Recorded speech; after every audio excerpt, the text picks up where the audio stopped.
Full helping Nandish ಅವರು. ಕೈಯಲ್ಲಿ ತೊಳಿಬೇಕಿತ್ತ ಉಜ್ಜಿ, ಅದಕ್ಕೆ ಉಜ್ಜಿಕೊಟ್ಟೆ. ಅವರು ಮಿಷಿನಲ್ಲಿ ತೊಳೆದ್ರೆ ನೀಟಾಗಿ ಕ್ಲೀನ್ ಆಗುತ್ತೆ ಅಂತ ಪಾಪ ಮಿಷಿನಲ್ಲಿ ತೊಳ್ಕೊಡ್ತಾ ಇದ್ದಾರೆ ನನಗೆ.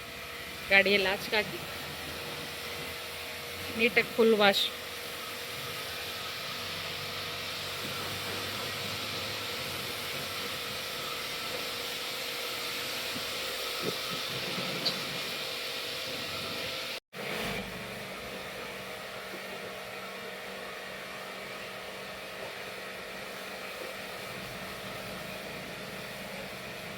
Hello everyone, welcome back to my new vlog. ಎಲ್ಲರೂ ಹೇಗಿದ್ದೀರಾ? ಐ ಹೋಪ್ ನೀವೆಲ್ಲರೂ ತುಂಬಾ ಚೆನ್ನಾಗಿದ್ದೀರಾ ಅಂತ ಹೇಳಿ ಭಾವಿಸ್ತೀನಿ. ಇವತ್ತು ಬೆಳಗ್ಗೆಯಿಂದನೇ ವ್ಲಾಗ್ನ ಶುರು ಮಾಡ್ಕೊಂಡಿದ್ದೀನಿ. ಎಲ್ಲರ ಮನೆಗಳಲ್ಲೂ ಹಬ್ಬದ ಕೆಲಸಗಳು ನಡೀತಾ ಇದೆ. ಇದು ಹಬ್ಬದ ಹಿಂದಿನ ದಿನದ ವ್ಲಾಗ್ ಆಗಿರುತ್ತೆ. ಫಸ್ಟು ಕೆಲಸ ನಾನೇನು ಮಾಡಬೇಕು ಅಂತ ಅಂದ್ಕೊಂಡೆ ಅಂದರೆ, ಬಾಗಿಲು ತೊಳೆದುಬಿಡಬೇಕು ನೀಟಾಗಿ ಅಂತ ಹೇಳಿ ಸ್ವಲ್ಪ ಎಲ್ಲ ಬ್ರಷಲ್ಲಿ ಉಜ್ಜಿ ತೊಳಿಬೇಕು ಅಂತ ಅಂದ್ಕೊಂಡಿದ್ದೆ. ನಂದೀಶ್ ಅವರು ಅಷ್ಟನ್ನೆಲ್ಲ ದನಿನ ಮನೆ ಕೆಲಸ ಮುಗಿಸಿ ಬಂದ್ರೆ ಅವ್ರನ್ನ ಮಿಷಿನ್ ತೊಗೊಂಬನ್ನಿ ಅಂತ ಹೇಳಿದ್ದೆ. ನಾನು ಉಜ್ಜಿ ಕೊಟ್ಟಂಗೆ ಪಾಪ ಅವರು ತೊಳ್ಕೊಟ್ರು. ತುಂಬ ಹೆಲ್ಪ್ ಆಯಿತು ನನಗೆ. ಇಲ್ಲಾಂದ್ರೆ ಆ ಕೆಲಸನೂ ನಾನೇ ಮಾಡಬೇಕಿತ್ತು. ಪಾಪ ನಾನೆಲ್ಲ ನೀಟಾಗಿ ಉಜ್ಕೊಟ್ಟಂಗೆ ಅವರೆಲ್ಲ ತೊಳೆದು ಬಂದರು. ನಾನು ಅವ್ರಿಗೆಲ್ಲ ಉಜ್ಕೊಟ್ಟು ಒಳಗಡೆ ಬಂದು ತಿಂಡಿಗೆ ಬಂದು ಬೆಂಡೆಕಾಯಿ ಗೊಜ್ಜು ಮತ್ತು ಚಪಾತಿನ ಮಾಡಿದ್ದೆ.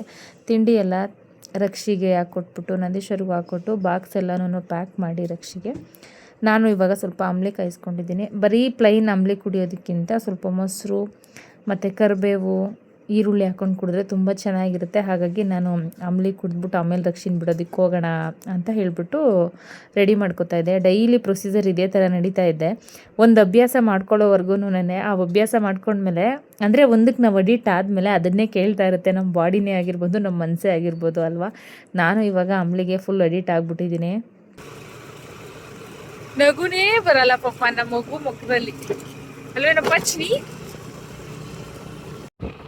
ರಕ್ಷಿನ ಸ್ಕೂಲಿಗೆ ಬಿಡೋಣ ಅಂತ ಹೇಳಿ ಹೋಗ್ತಾ ಇದ್ದೀನಿ. ಸಿಕ್ಕಾಪಟ್ಟೆನೇ ಕೆಲಸ ಇತ್ತು. ಯಾವಾಗ ಯಾವ ಕೆಲಸ ಮಾಡೋದು ಅಂತಲೇ ಗೊತ್ತಾಗ್ತಾ ಇರಲಿಲ್ಲ ನನಗಂತೂ. ನಾನು ಹೂನೆಲ್ಲ ಚಿಕ್ಕಮ್ಮನಿಗೆ ತೆಗ್ದಿಟ್ಟೋದಕ್ಕೆ ಹೇಳಿದ್ದೆ ರಾಮನಗರ ಮಾರ್ಕೆಟಲ್ಲಿ.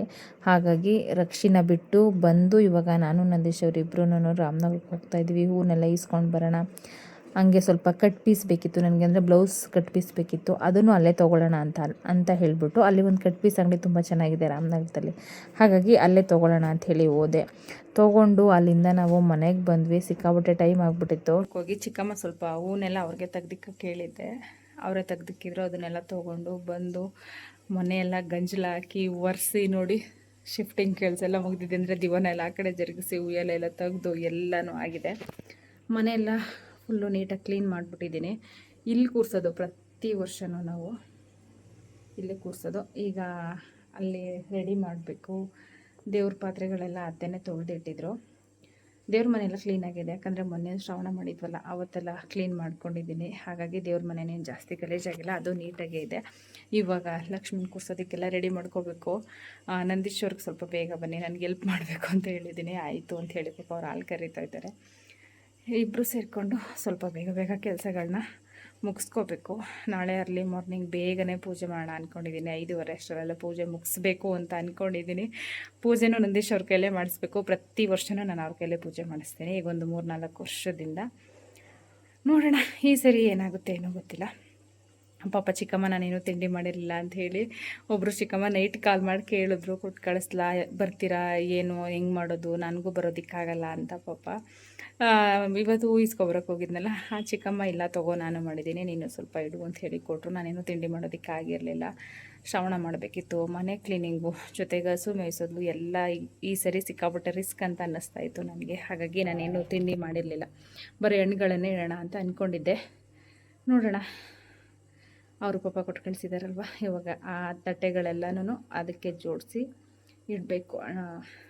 ಕರ್ಜಿಕಾಯಿ ಮತ್ತು ರವೆ ಉಂಡೆ 2 ಥರ ತಿಂಡಿ ಮಾಡಿದ್ರಂತೆ, 2 ಕೊಟ್ಟು ಕಳಿಸಿದ್ದಾರೆ. ಇವಾಗ ಫಸ್ಟು ದೇವ್ರ ಮನೆ ಕ್ಲೀನ್ ಮಾಡಿಬಿಡ್ತೀನಿ. ಅಂದರೆ ದೇವ್ರ ಮನೆ ಏನೇನಿದೆಯೋ ಅದನ್ನೆಲ್ಲ ರೆಡಿ ಮಾಡಿಟ್ಬಿಟ್ಟು ಆಮೇಲೆ ಏನಿದ್ರು ಆಚೆ ಕಡೆ ಲಕ್ಷ್ಮಿ ಕೂರ್ಸೋದಕ್ಕೆ ಬರೋಣ. ತೋರಿಸ್ತೀನಿ ರೀ.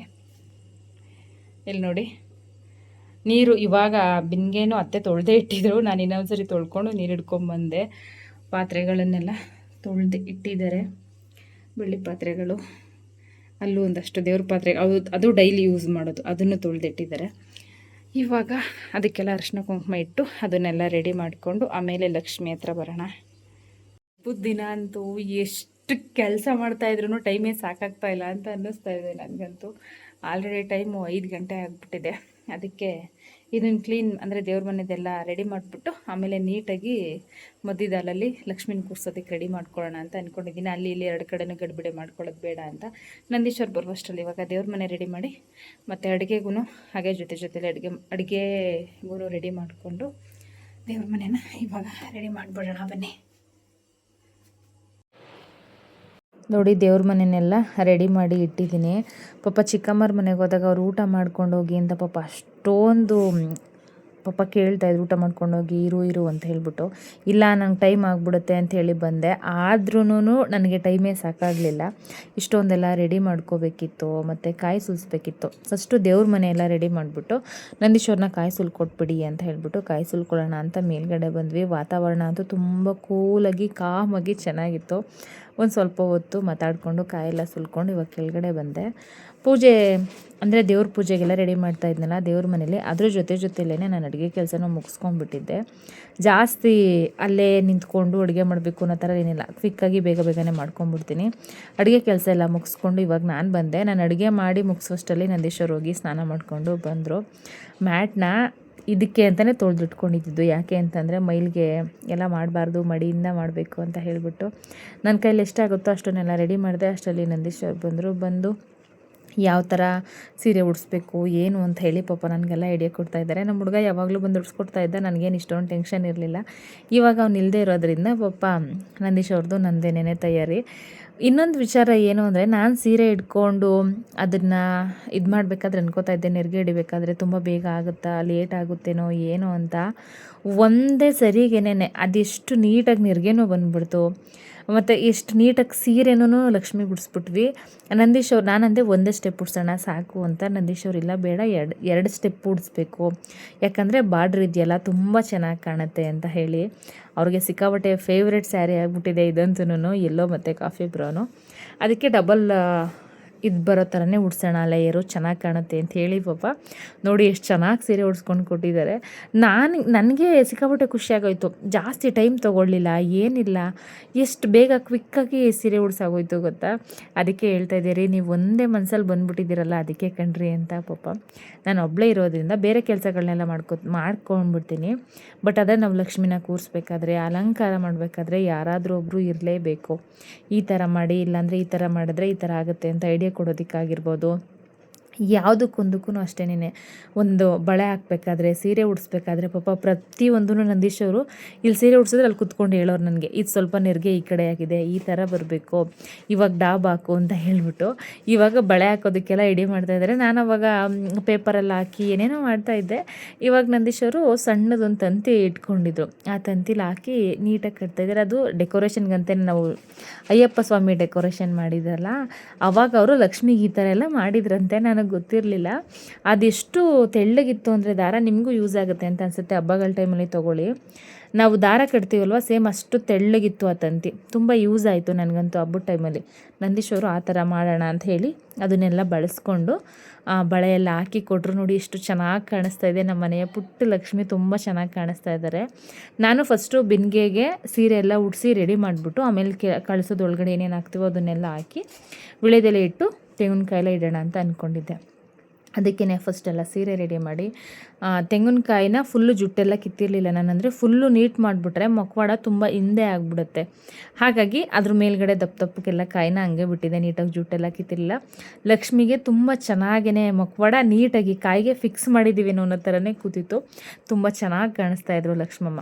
ಕಾಯಿ ಅಂದರೆ ಬಿಂದಿಗೆ ಒಳಗಡೆ ಏನೇನು ಹಾಕ್ತೀವೋ ಅದನ್ನೆಲ್ಲ ಹಾಕಿ 5 ವೀಳ್ಯದೆಲೆನೇ ಇಟ್ಟು, ಮಾವಿನ ಸೊಪ್ಪು ಇದ್ದರೆ ಇಟ್ಟರೆ ತುಂಬ ಒಳ್ಳೆಯದು. ನನಗೆ ಸದ್ಯಕ್ಕೆ ಸಿಕ್ಕಿರಲಿಲ್ಲ. ಅಂದರೆ ಬಾಗಿಲಿಗೆಲ್ಲ ತೋಡನ್ನ ಕಟ್ಬಿಟ್ಟು ನಂದೀಶ್ವರ್ ಆಲ್ರೆಡಿ ಬೇರೆಯವ್ರ ಮನೆಗೆ ಕೊಟ್ಬಿಟ್ಟಿದ್ರು ಮಿಕ್ಕಿರೋ ಏನದು ಮಾವಿನ ಎಲೆನ.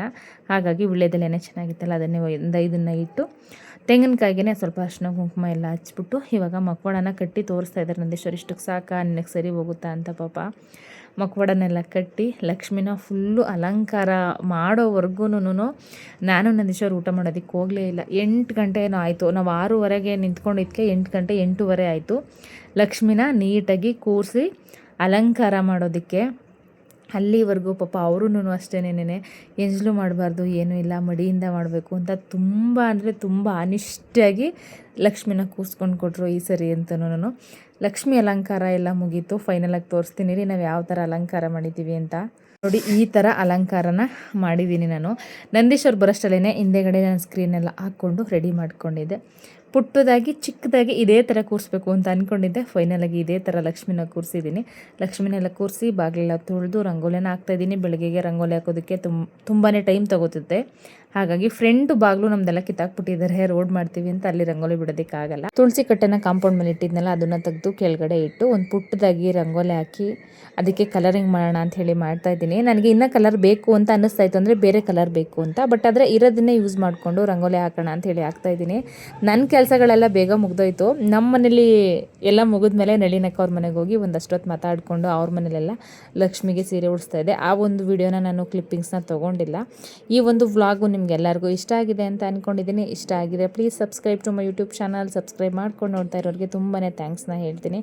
ಹಾಗೆ ನನ್ನ ವಿಡಿಯೋ ನೋಡ್ತಾ ಇದ್ದರೆ ಒಂದು ಲೈಕ್ನ ಮಾಡಿ, ನಿಮ್ಮ ಅನಿಸಿಕೆ ಅಭಿಪ್ರಾಯನ ಕಮೆಂಟ್ ಮಾಡಿ ತಿಳಿಸಿ. ಎಲ್ಲರಿಗೂ ವರಮಹಾಲಕ್ಷ್ಮಿ ಹಬ್ಬದ ಶುಭಾಶಯಗಳು.